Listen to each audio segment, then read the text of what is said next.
Bismillahirrahmanirrahim. Assalamualaikum warahmatullahi wabarakatuh. Saya Rina Miftah Rahma akan mempresentasikan tugas tambahan pengganti kekurangan waktu PKL dengan membuat bola-bola kentang keju. Berikut konten pembahasan yang akan dibahas selama presentasi. Ada 9 konten pembahasan. Yang pertama ada deskripsi produk. Bola-bola kentang keju merupakan kentang yang dihaluskan, kemudian dicampurkan dengan potongan wortel dan diisi dengan potongan keju. Kemudian dilapisi dengan batter dan tepung panir.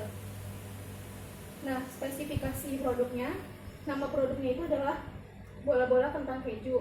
Nah, jenis produknya ini termasuk makanan siap saji berbasis kentang yang terkemas. Nah, di sini ada komponennya. Komponennya itu terbagi atas bahan baku dan bahan tambahan. Nah, bahan bakunya itu ada kentang, tepung jagung, wortel, keju, tepung terigu, tepung roti, dan air. Kemudian bahan tambahannya itu ada kaldu sapi bubuk, garam, dan lada putih bubuk. Kemudian proses pengolahannya itu ada penghalusan, pengecilan ukuran, pencampuran, dan pemanasan dengan cara digoreng. Nah, jenis kemasannya itu adalah paper bowl, dan saran penyimpanannya disimpan pada suhu ruang sekitar 20-25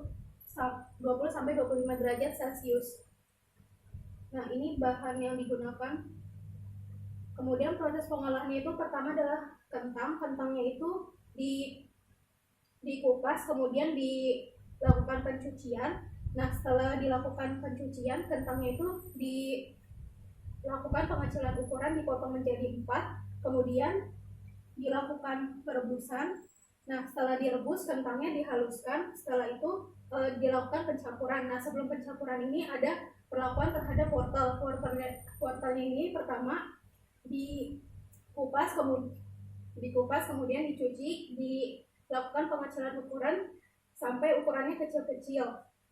Nah, kemudian potongan wortel tadi dimasukkan ke dalam kentang yang telah dihaluskan. Kemudian dimasukkan pula tepung jagung, kaldu sapi bubuk, garam, lada putih bubuk. Nah, kemudian dicampur. Setelah dilakukan pencampuran, dilakukan pemipihan. Jadi pemipihan itu dilakukan untuk sebelum dilakukan proses pembentukan menjadi bola. Jadi setelah dilakukan pemipihan, dimasukkan isian potongan keju, jadi baru dibentuk bulat. Nah, setelah itu setelah dibentuk bulat, bola-bola kentangnya tersebut dilapisi dengan batter. Nah, batternya ini terbuat dari campuran tepung terigu dan air. Nah, kemudian setelah dari batter itu dilapisi dengan tepung roti. Nah, setelah itu dibekukan terlebih dahulu supaya tepung rotinya itu nempel ke bola-bola kentang kejunya. Setelah itu dilakukan pemasakan dengan cara digoreng. Nah, setelah digoreng, ditiriskan terlebih dahulu, baru jadi bola-bola kentang keju dan dikemas.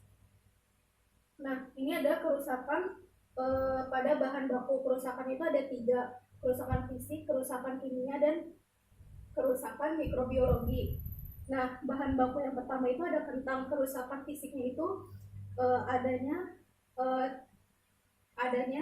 tanah pada kentang. Kemudian kentangnya itu bertunas dan terdapat mata yang dalapan. Nah, kemudian kimianya itu ada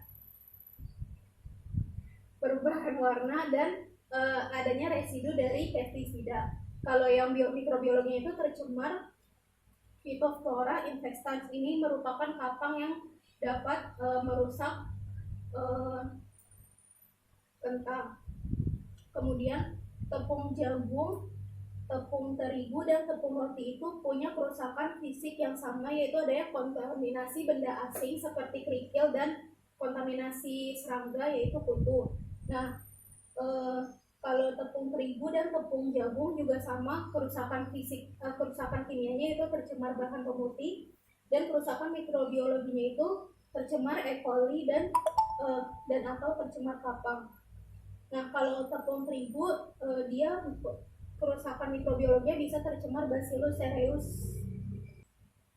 Nah, kemudian wortel ini dia kerusakan fisiknya tercemar tanah dan bertunas, kemudian kimianya tercemar residu, dan mikrobiologinya tercemar Erwinia corotophorae. Nah, Erwinia corotophorae ini juga termasuk kapang yang bisa merusak wortel. Terus kerusakan pada keju itu ada memar pada permukaan, kemudian tercemar arsen, salah satu logam berat, kemudian tercemar bakteri asam laktat yang menyebabkan rasa asam pada si keju. Terus ada tepung roti. Tepung roti ini kerusakan kimianya dia tercemar arsen sama kayak keju tadi.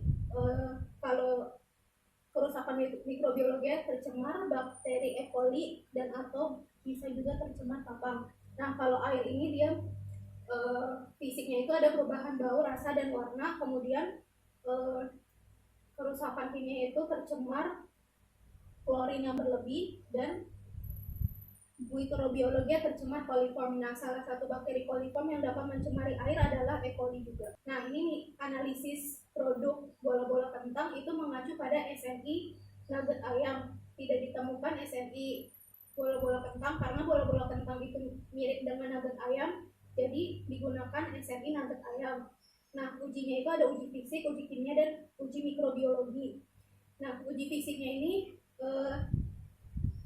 mengamati apakah ada benda asing atau tidak dalam bola-bola kentang tersebut. Nah, caranya itu pertama sampel yang akan diuji itu diambil secukupnya, kemudian diletakkan di dalam gelas arloji.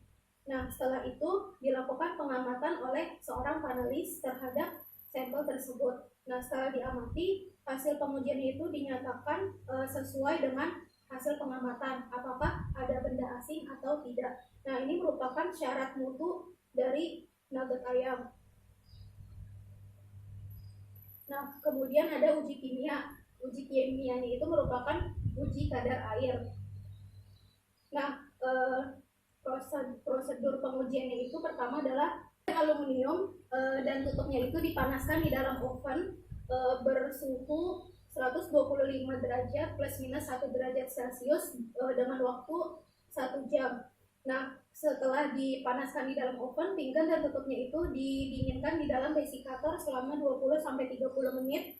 Kemudian pinggan dan tutupnya itu ditimbang, dinyatakan sebagai berat pinggan kosong. Nah, beratnya ini harus dicatat untuk dilakukan perhitungan di akhir pengujian nanti. Nah, kemudian sampel bola-bola kentang itu diambil 2 gram, diletakkan di dalam pinggan tersebut dan ditimbang lagi. Nah, itu sebagai berat pinggan dan sampel. Nah, setelah itu pinggan berisi sampel tadi dipanaskan kembali di dalam oven bersuhu sama 125 derajat plus minus 1 derajat Celcius dengan waktu 2 jam. Nah, pas pinggan dengan sampel dipanaskan, tutupnya itu ditaruh di samping pinggannya, jadi dalam keadaan terbuka waktu pemanasannya. Nah, kemudian setelah itu setelah 2 jam dipanaskan, kemudian didinginkan lagi di dalam desikator.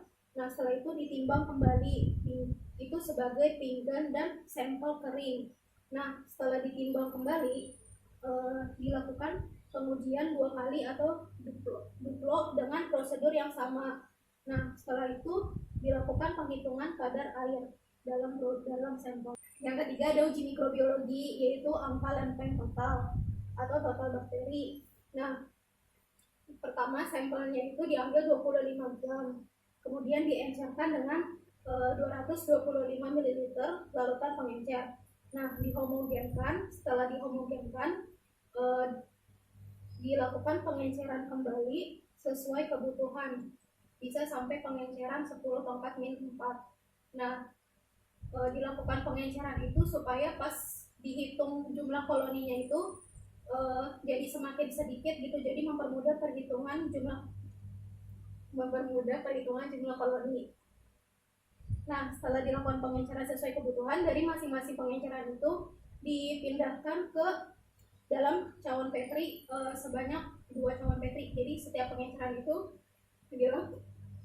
pengenceran dilakukan duplo. Nah, setelah itu dituangkan media pertumbuhan bakterinya itu adalah PCA. PCA itu singkatan dari plant count agar. Nah, PCA yang digunakan itu sekitar 12 sampai 15 ml. Kemudian dihomogenkan jadi supaya media dan suspensinya tadi tercampur dengan rata. Nah, setelah dihomogenkan dan campuran tadi itu dibiarkan membeku dulu. Setelah membeku itu diinkubasi suhunya itu 30 derajat Celcius, waktunya 72 jam.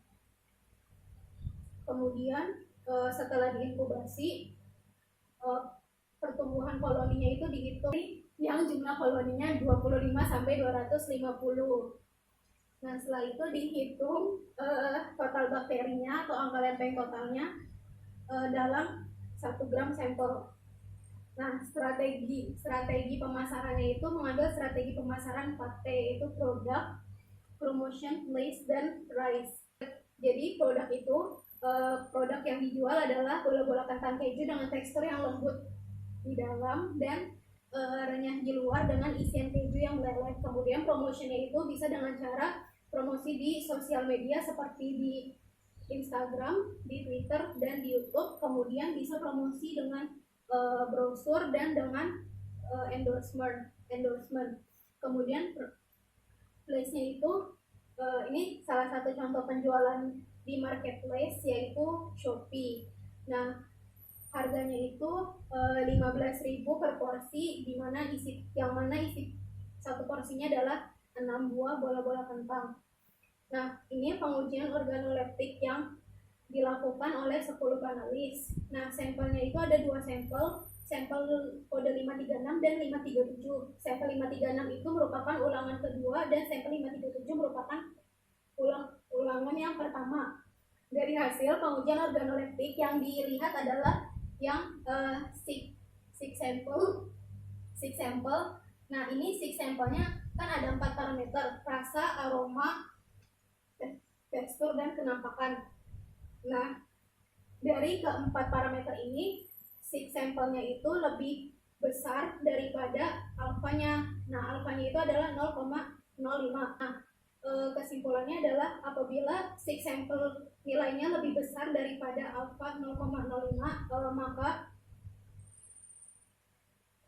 maka tidak ada perbedaan rasa, aroma, tekstur, dan kenampakan dari kedua sampel tersebut pada signifikansi 5%. Nah, jadi karena ini semua parameternya itu lebih besar daripada 0,05, lebih besar daripada alfa, maka tidak ada perbedaan di antara kedua sampel.